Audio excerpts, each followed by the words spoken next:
Good evening, everyone. Welcome. This is Dr. Rao.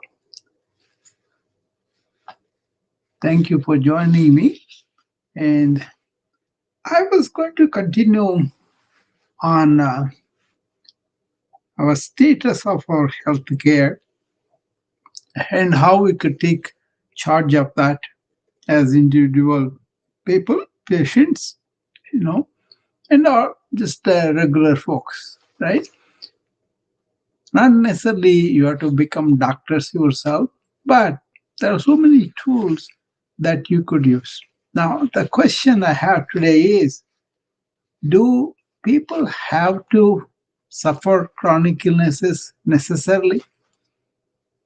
That's what's going on, and that's what's taken as though it is for sure you have to be like that. But if you look at um, history, there are a lot of people, even in now, in Okinawa, for example, they have a wonderful lifestyle where most of the centurions are there. I think our Dr. Gupta from CNN, he went there and he studied the reasons why they were like that. And he has come up with a lot of lifestyle changes that they were doing. Ikigai, right?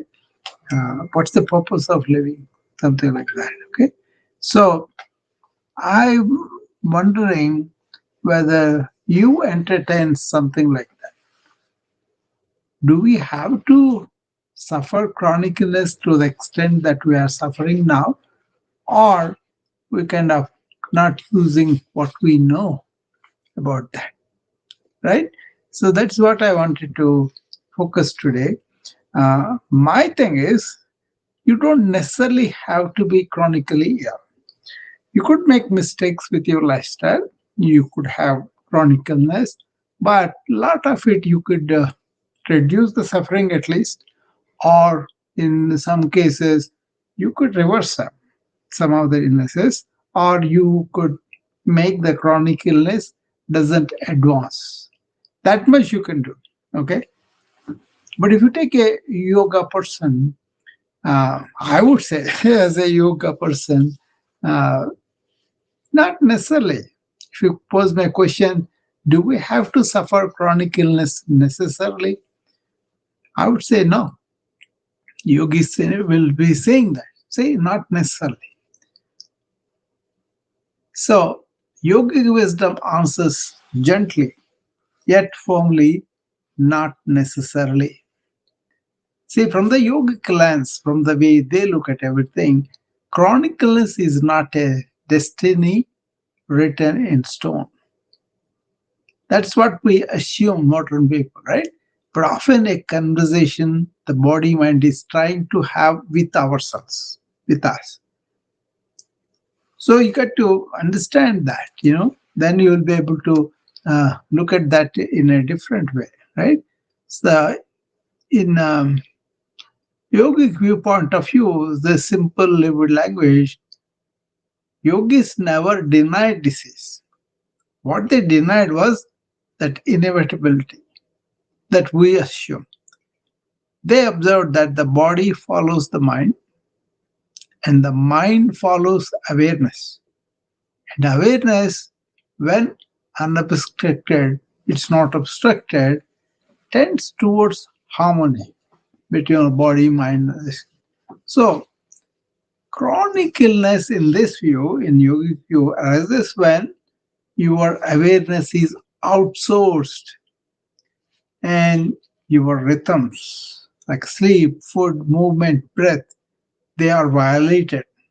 And when the nervous system lives in constant defense.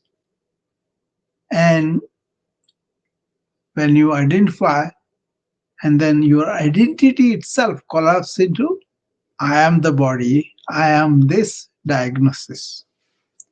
So they call this as ignorance. Not ignorance of facts, but forgetfulness of our wholeness. That's it. Forgetfulness of our wholeness.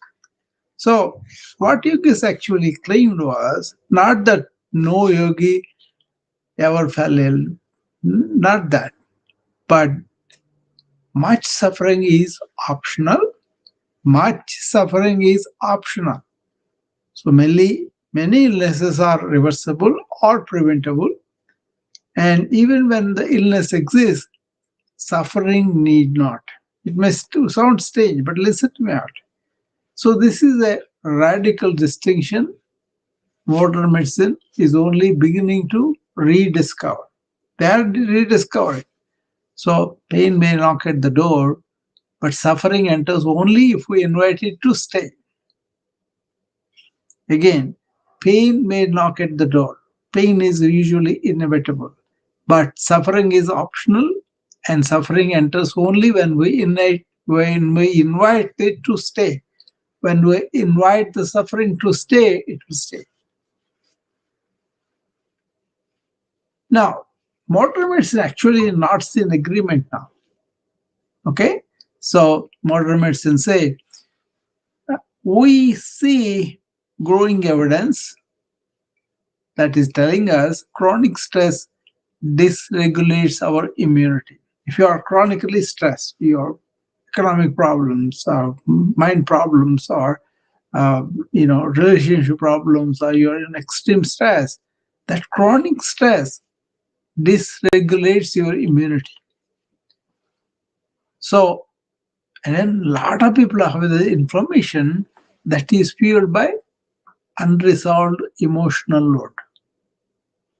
We carry a lot of emotional load, right? From experiences, from relationships, and all that.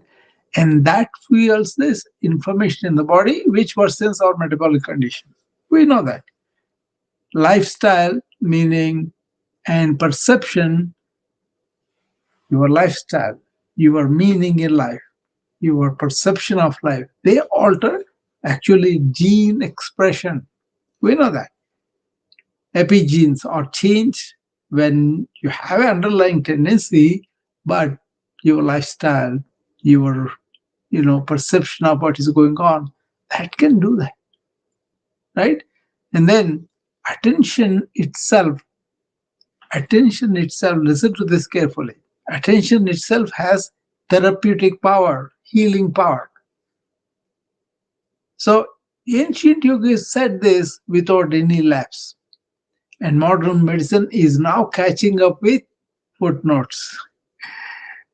Okay, so the yogic reframe is the question shift from why did I get this illness? That usually we ask, why did I get this illness? To what intelligence is trying to awaken through this illness. So when I have an illness, they don't deny it. They will say, what is the intelligence of the body, intelligence of the world is trying to tell me? Okay, so they don't say why did I get this illness. They will say what is that trying to tell me through this. Then healing happens is not merely fixing the issues, but restoring the relationship with your breath, with your food, with your rest, with your purpose, and with the silent wellness within. Restoring your relationship with your own, all these things. The quiet truth, what the yogis lived by was when awareness is restored, the body often heals, the mind certainly softens, and the life regains its music, even if a condition remains. They are devastated. This is why yogis spoke less about curing disease and more about ending unnecessary suffering. Okay? My work, I think, is already embodying this bridge. Science on one side, ancient wisdom on the other side. Granted, I'm also a student with humans waking safely across, but I'm getting the benefits, right? 70 years, no real things to worry about. They may be blood sugar high sometimes and all that, but that's all because of the Indian diet. I know exactly what's going on, and I don't eat unless I'm hungry. That itself helps me a lot.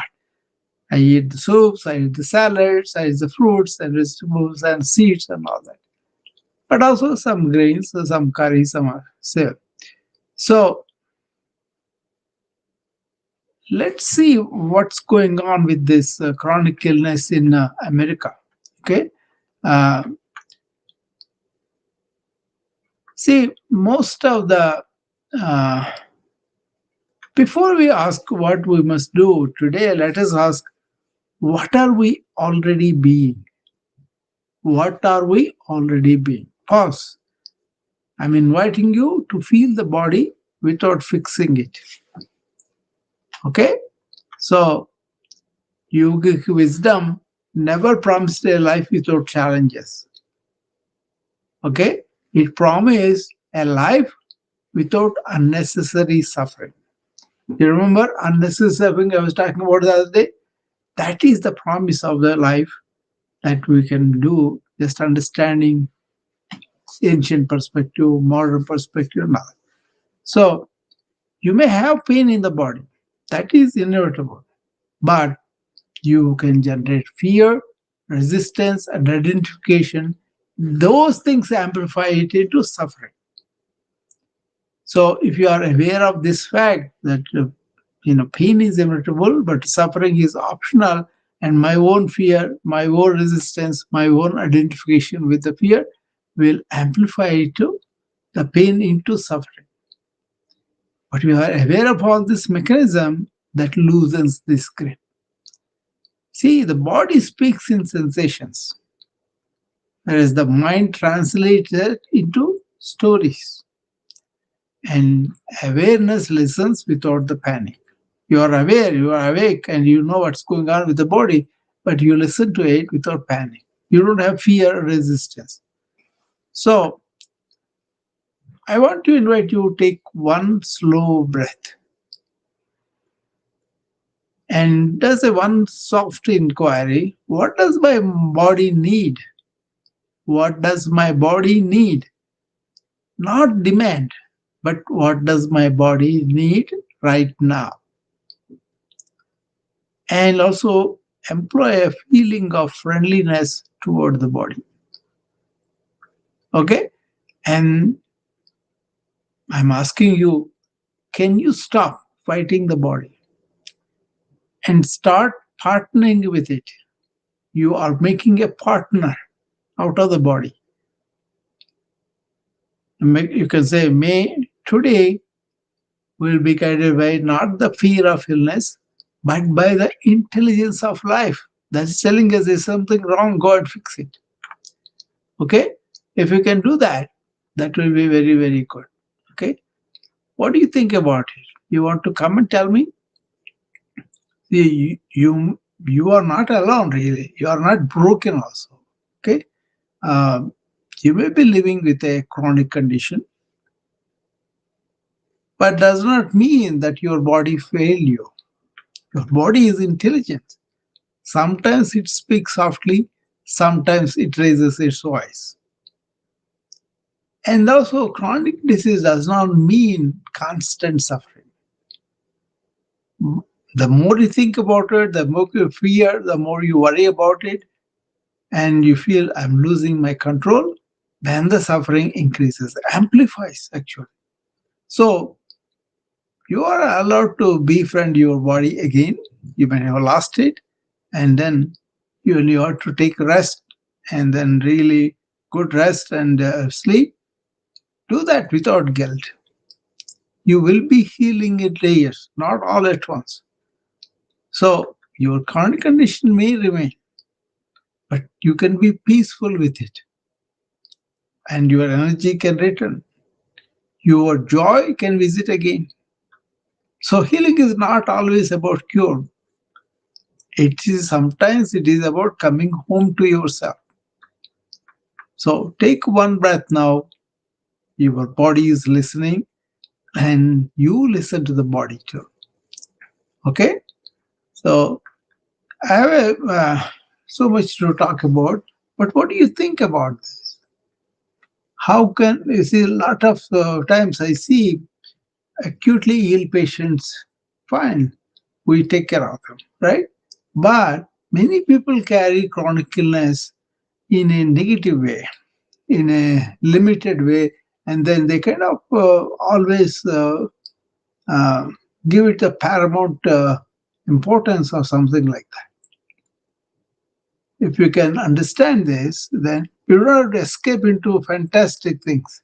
You just have to know what is the body intelligence telling you and look for the solution.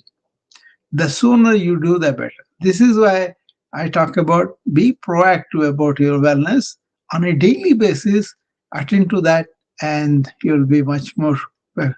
Tomorrow morning at 9 a.m. Central, I have a very detailed talk I want to present to you. What do I mean by proactive? Why that is needed? What are the things we should be doing and we are not doing, and how we should really take that up seriously, and that kind of thing will help you a lot. Okay, so anybody else have any comments on this?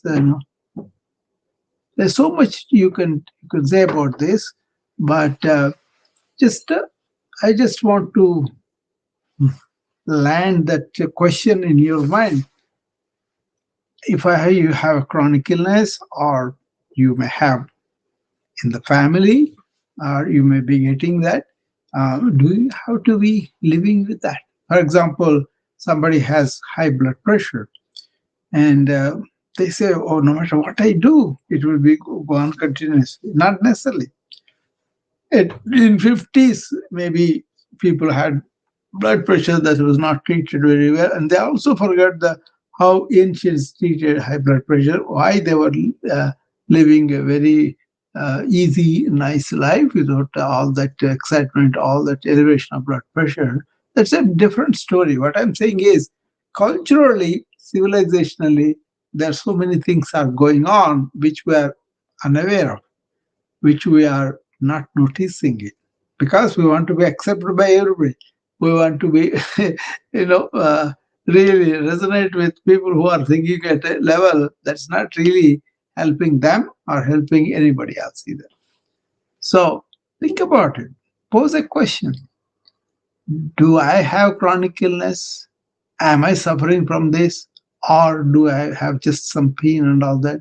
And also, maybe I have to look at it in a different perspective. Thereby, I don't have to necessarily suffer, even if you have chronic illness. Okay? So, pain is inevitable. It may warn you, my joint is creaky, my joint is. Then, can you do something about it?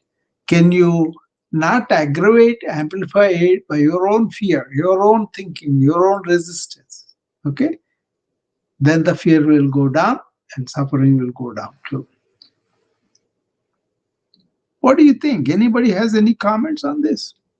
Does that make any sense to you? Or do you just want to accept like everything else and then go and develop the chronic illness and then let it advance and amplify and then suffer? You don't have to. You don't have necessarily. Not that you get completely well, but you could definitely prevent the suffering, reduce the suffering at least.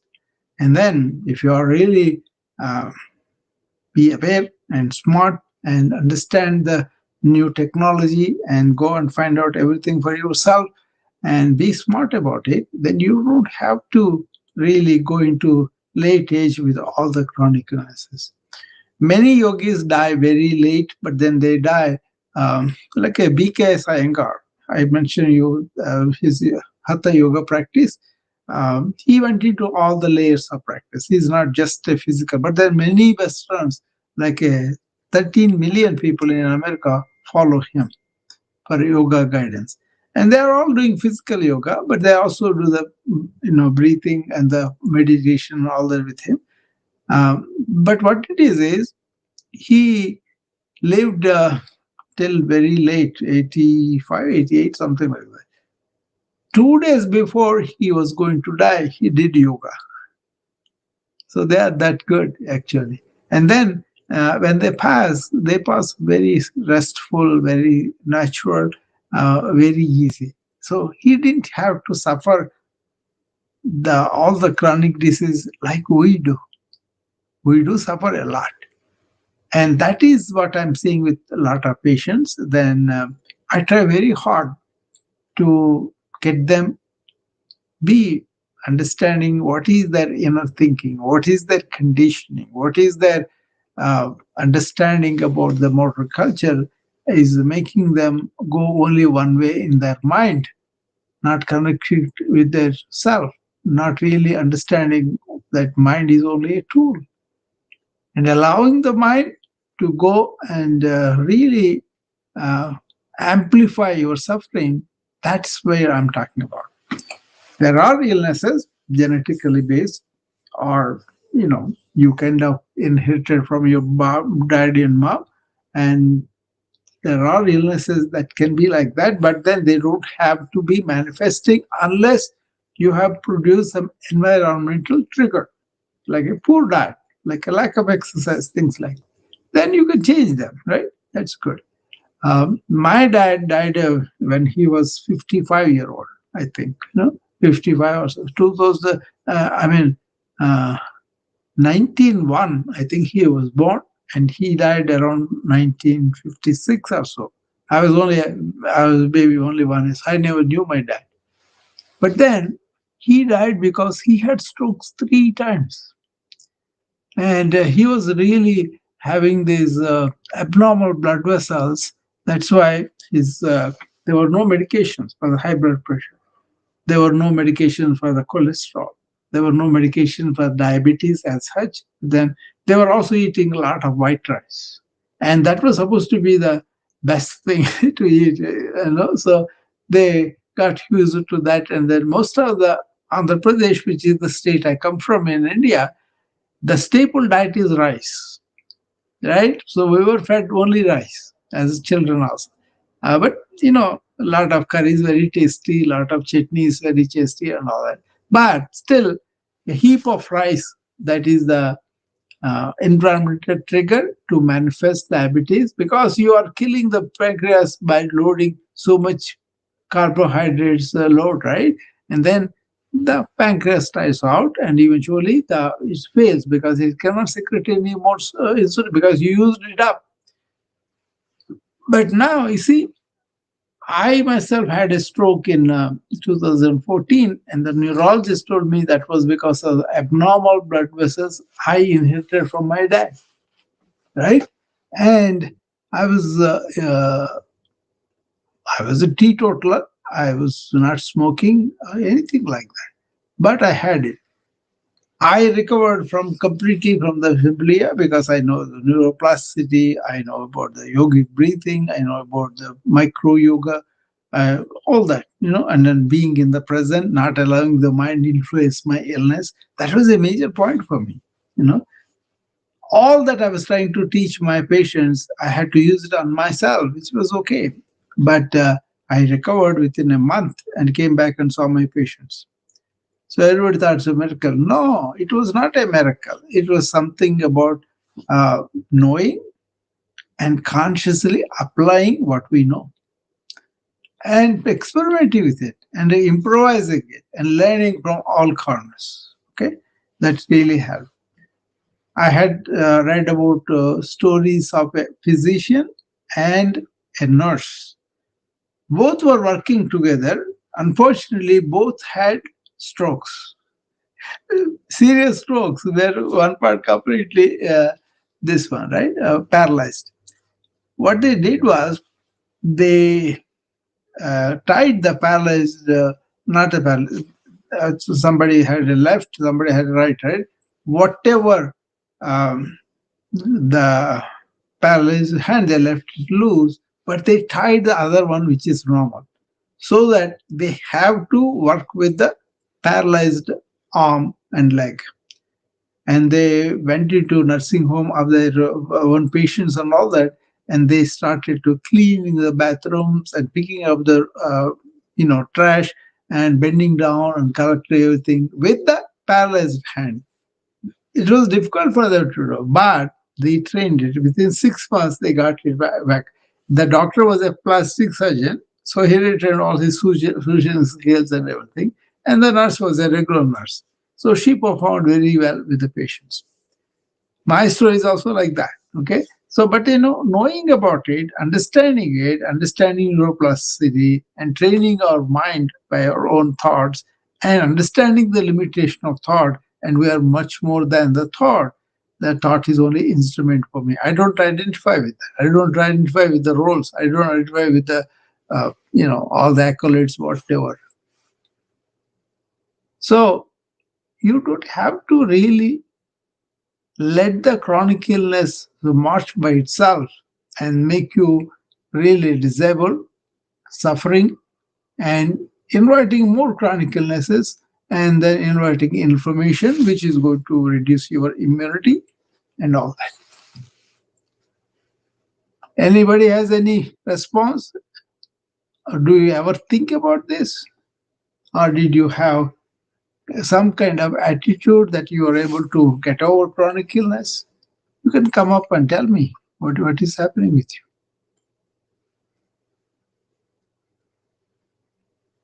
Come on, new vibe. You are wellness people, right? And you must be addressing this element of chronic illness somehow. And you should be more interested and asking questions so that we can open up. And it's much better for me if I know whom I'm talking, what kind of questions they have about it, what kind of solutions they tried, and do they have any tactic that they're employing to suffer less. If you have any of that, come and share with me. Or you can DM me, and then I don't know, nobody communicates, nobody talks or anything. So, but I have a wide audience around the YouTube, around the Facebook and LinkedIn and all that there. So, but I just do one way transmission there. I don't allow people to come only on the new vibe and sometimes on the clubhouse. But there are, I see 11 people there. So I'm inviting them. And as usual, everybody is silent. See, these are life issues, right? I would like to see more interest in the serious issues of our time, our life. You can talk about other things. You can do a lot of kudos and all that. It's all good. It's very good. Okay? But you also have to pay attention to serious solutions that were proposed in my talks. And me being a student, learning and applying that, and then bringing it to share with you. Okay? So nothing is to be taken just like that. You have to go and investigate for yourself and come with solutions by yourself too. So this is something, a question that you could consider, think about it, and find your own ways of living and lifestyles that are going to really help you. Okay, I'm kind of enjoying that.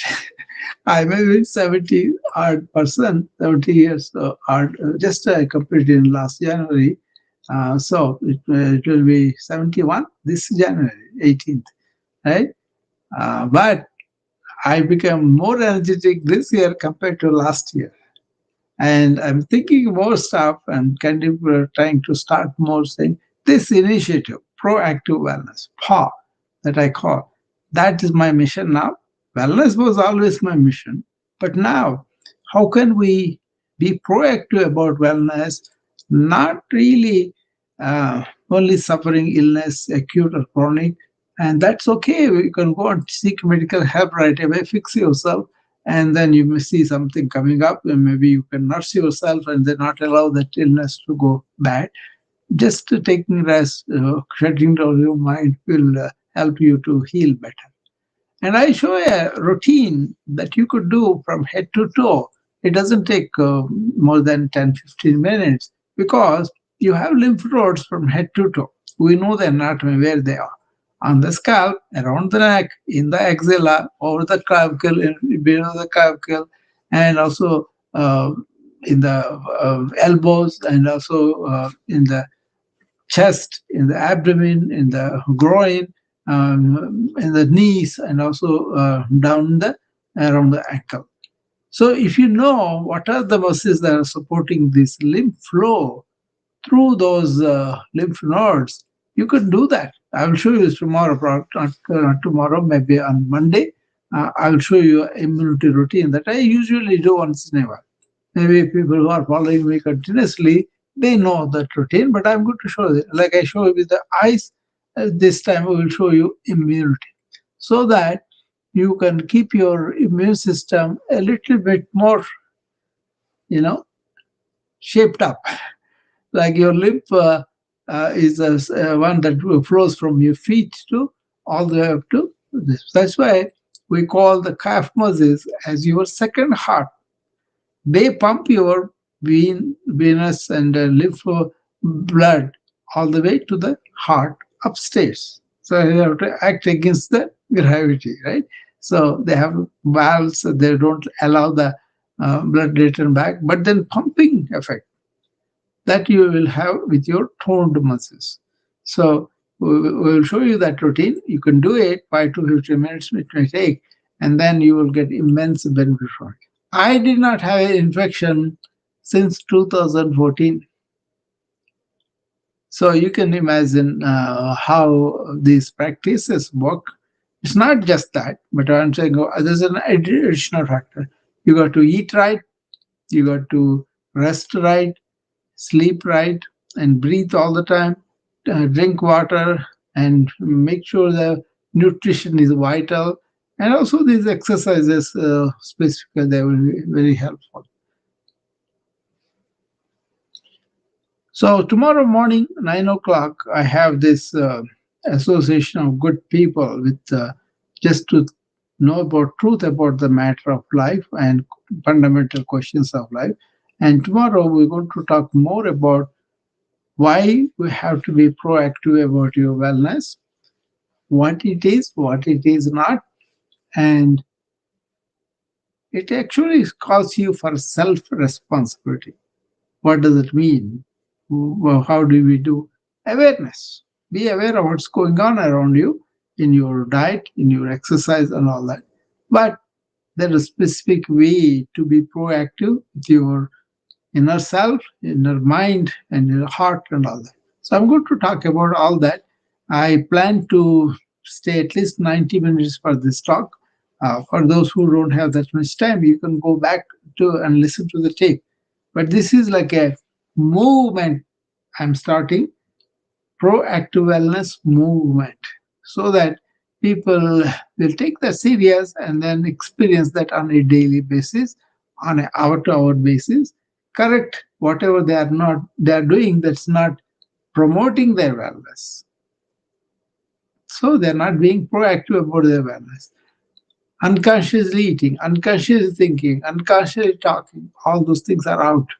So I will send you simple things that you could do. They're all free, no costly courses, no nothing. All that is needed is you understand them and you take them responsibly and do them. For example, I invite people at least one meal a day, sit down and eat consciously, chewing it many times and savoring the taste and really not distracted by the phone or TV or conversation. See, I used to have lunch with a lot of staff and also the officials and administrators and all that. Right? They used to talk, and then they gulped it down very fast.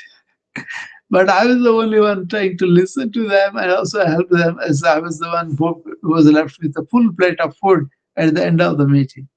So I always wanted to eat ahead of the meeting and come because I don't want to talk and also at the same time eat. Try that. Try that sometime. How you can really focus attention only, not even conversation. You know. So we are used to that luncheon meetings and social meetings and all that. But change this.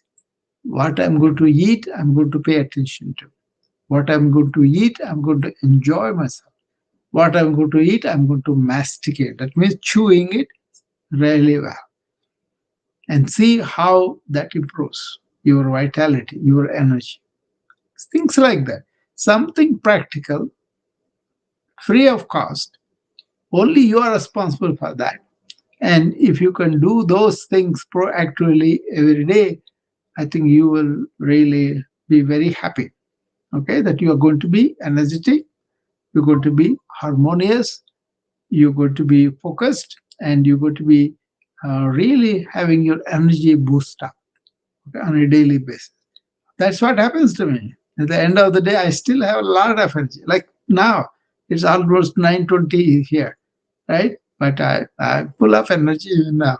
Okay, so that's not uh, something freak or something abnormal. It is something what we understand about us being human being, and we are not just doing stuff. We have to be stuff too. Doing all the time is not good for you. Do that with an energy that is supplementing your being, then you are coming from inside out. Then you'll be very good. You'll be present without really trying, and you will be not in the mind, imagining things and projecting things and moving away from the here and now, right? So, all right. So I will see you tomorrow morning. If you want to come and listen like this, that's fine. If you come up and discuss with me, that will be much more useful for you and me also. Thank you, and I'll see you again tomorrow. Bye bye.